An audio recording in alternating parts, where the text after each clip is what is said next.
नमस्कार, आप देख रहे हैं न्यूज 9 भारत और मैं हूं आपके साथ अशोक चौहान। देश और दुनिया की तमाम खबरों पर आइए डालते हैं एक नजर। लखनऊ में विधानसभा सत्र के पहले सीएम योगी आदित्यनाथ मीडिया को कर रहे हैं संबोधित, सुने उनकी जुबानी।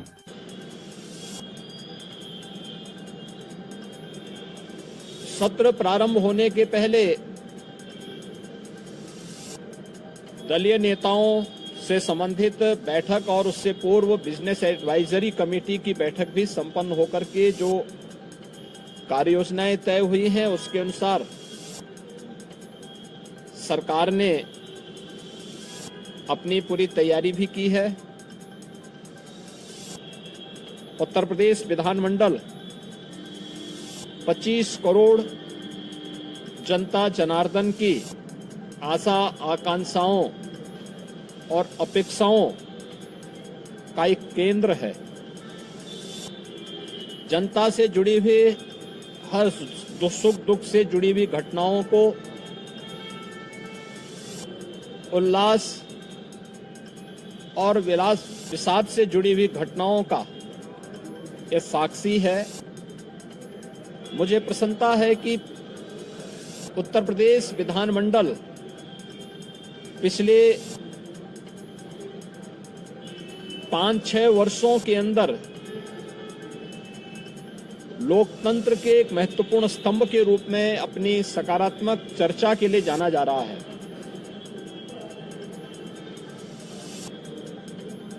सकारात्मक मुद्दों पर, विकास से जुड़े हुए मुद्दों पर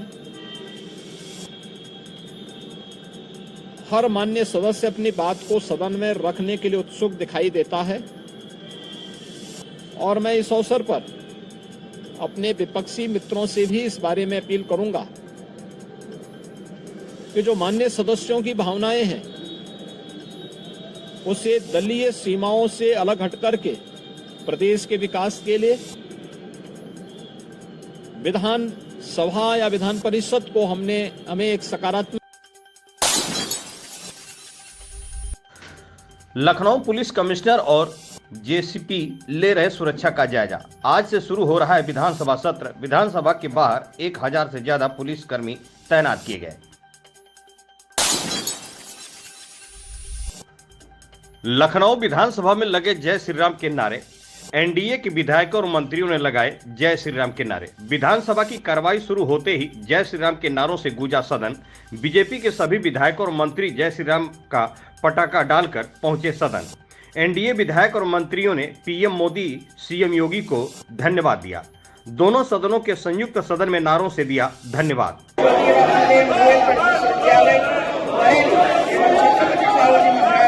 विश्वविद्यालय का अनेक तुलना करने तो विश्वविद्यालय वीर बहादुर विश्वविद्यालय एवं लखनऊ विधानसभा में विपक्ष के नेताओं ने किया जबरदस्त हंगामा, सुने उनकी जुबानी।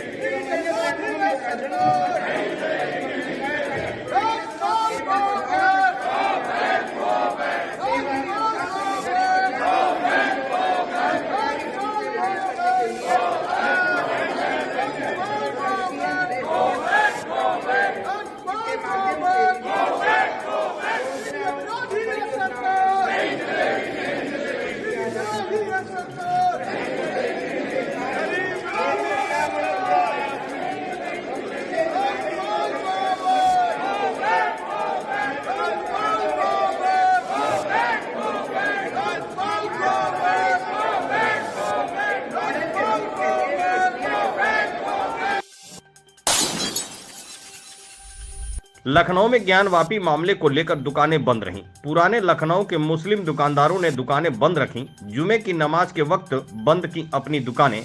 चौब अकबरी गेट नखास में दुकानें बंद की गईं। बिल्लौचपुरा से लेकर बुलाकी अड्डे तक दुकानें बंद रहीं।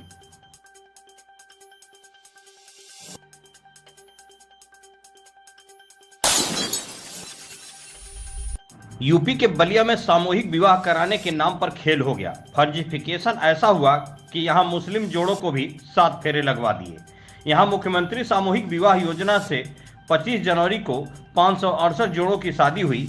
बड़ी संख्या में दूल्हे के बिना ही दुल्हनों को माला पहना दी गई। ये सब हुआ सिर्फ सरकारी पैसे का बंटवारा करने के लिए।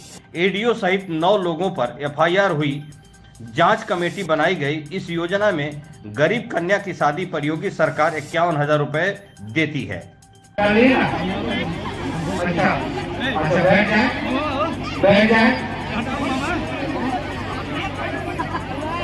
देखिए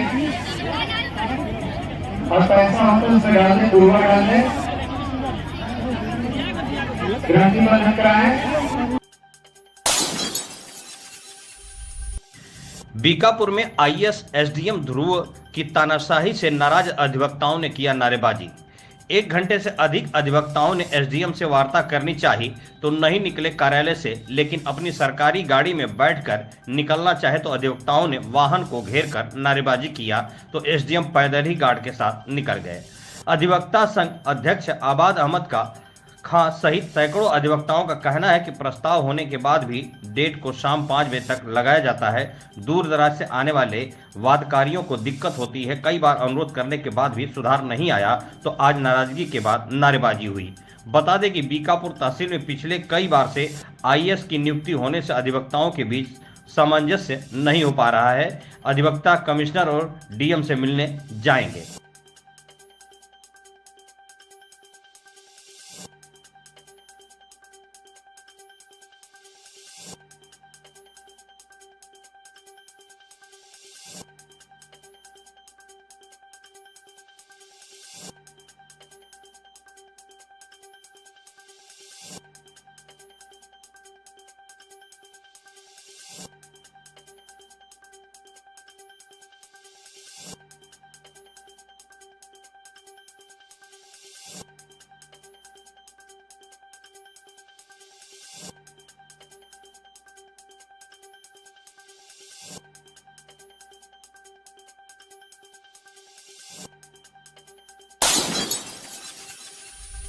लखनऊ में उत्तर प्रदेश के उप मुख्यमंत्री ब्रजेश पाठक ने कहा, भाजपा सरकार उत्तर प्रदेश के सर्वांगीण विकास के लिए काम कर रही है। ये बजट सत्र और बजट सत्र में सभी विधायकों को भाग लेकर उत्तर प्रदेश के विकास के लिए अपना योगदान करना चाहिए।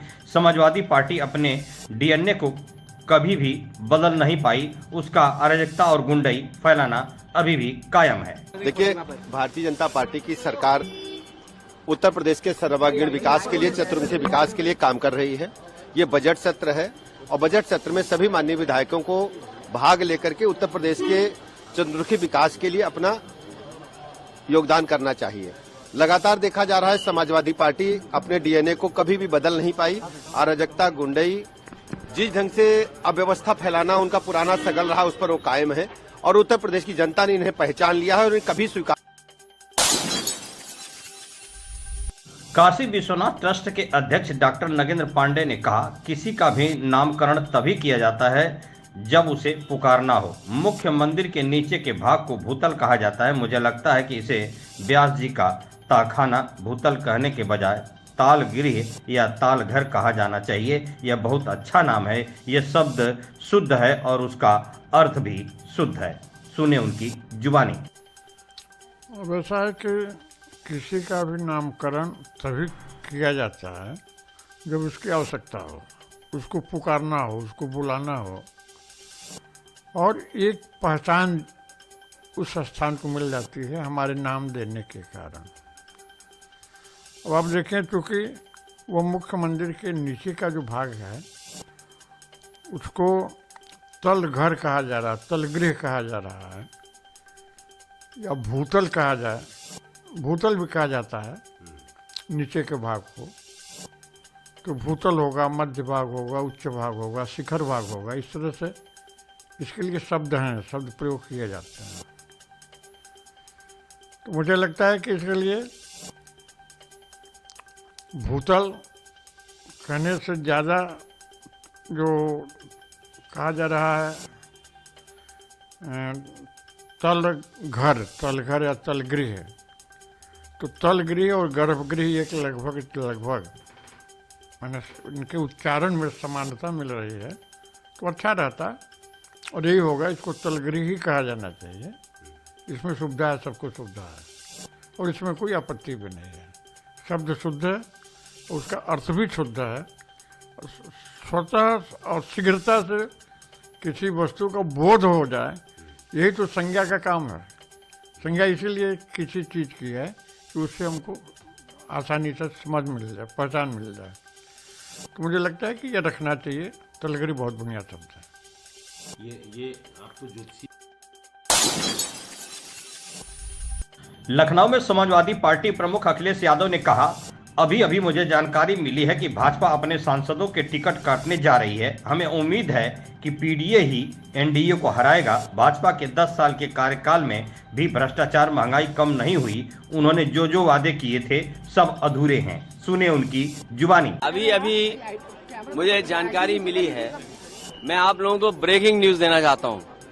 भारतीय जनता पार्टी अपने सभी सांसदों की टिकट काटने जा रही है, एक के सिवाय, और वो भी जो एक है वो भी अपनी सीट बदलने की सुना है, सीट बदलना चाहते हैं।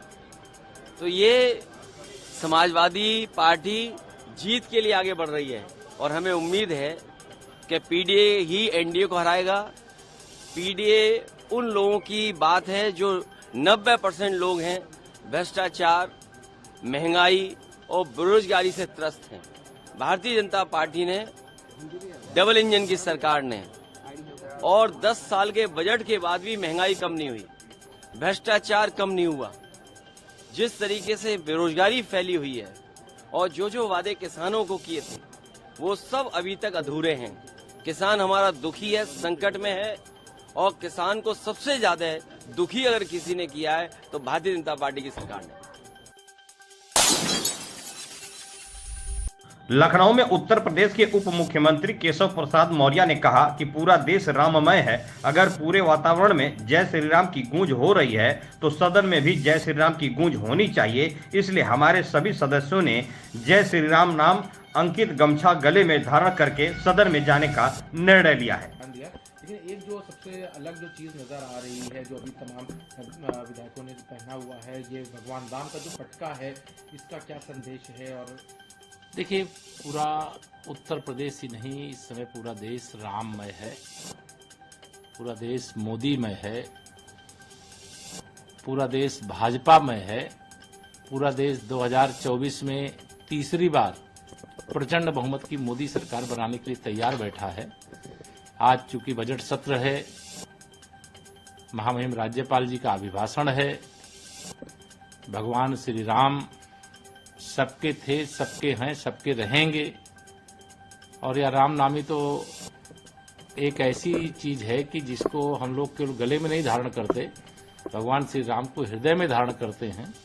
और जय श्री राम की गूंज अगर पूरे वातावरण में हो रही है तो सदन में भी जय श्री राम की गूंज होनी चाहिए, और उसी के लिए आज हमारे सभी सदस्यों ने यह श्री राम नाम अंकित, सीताराम अंकित यह गमछा, पटका और भगवान श्री राम लला का आशीर्वाद, हनुमान जी का आशीर्वाद अपने गले में धारण करके और सदन के अंदर जाएंगे। उन्नाव में गंगा घाट पर नगर पालिका कर्मियों का गरीब सब्जी विक्रेताओं के साथ व्यवहार बेहद निंदनीय और शर्मनाक है। नए पुल से सब्जी मंडी हटाना सही है, लेकिन गरीबों की सब्जी गंगा में फेंक देना बेहद निर्मम कृत्य है। वायरल वीडियो में पालिका कर्मी गरीब महिला सब्जी विक्रेता जो अपने छोटे छोटे बच्चों के साथ सब्जी बेच रही थी, उसकी सब्जी गंगा में फेंककर धमकाते नजर आ रहे हैं। देखें इन वीडियो में।